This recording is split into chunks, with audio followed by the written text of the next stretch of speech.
When it comes to air superiority, the F-15 Eagle has been a major factor in the Air Force's ability to stay above the foe for 50 years. And to keep its edge, maintenance is a must. So it's very important in what we do and take pride in what we do and to produce a quality aircraft.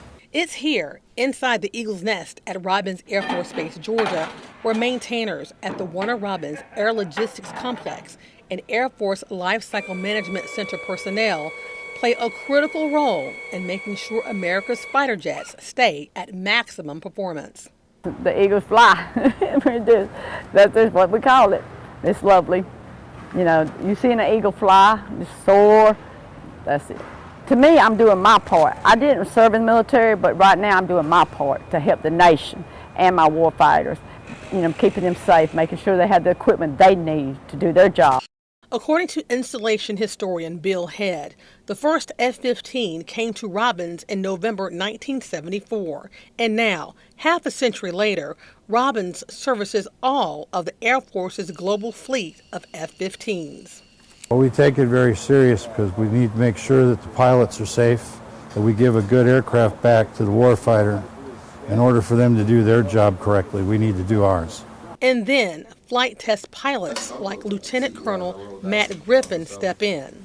The aircrew that we attract here to our squadron because of the mission that we do are experienced aircrew members.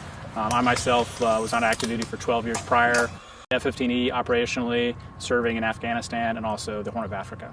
It's vital to understand operationally how these aircraft are used because as experienced aircrew members, we know that it could be a 25-year-old first lieutenant flying these airplanes into combat, and we need to make sure we give those guys the best product we can because we've been there and we know the conditions and the dangerous environments those guys will be flying in. In the testing process, Lieutenant Colonel Scott Smith says pilots push the F-15 to supersonic speed. Well, there's a specific component that we're testing, and it's got to be tested basically between Mach 1.3 and 1.5.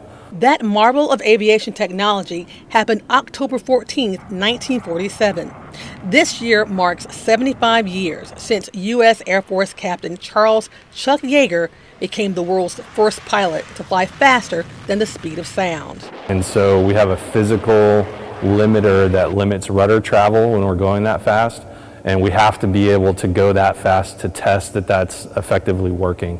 Additionally, you're also checking the performance of the engines to make sure that they're performing correctly, and also you're just checking out the basic capabilities of the airplane, so you want to make sure that it operates properly throughout the entire flight envelope. In the cockpit, there is not really any indication other than the instruments that you have broken the sound barrier. It's a lot of joy. Even though it booms everybody and makes noise, but it's a wonderful sound for us to hear that. If they're doing their job, we're going to be safe here in the United States and everywhere else. Our legacy of strength, providing the foundation of our future to always fly, fight, and win by providing air power anytime, anywhere. For the 78th Air Base Wing Public Affairs Office, I'm Keisha Foster Johnson.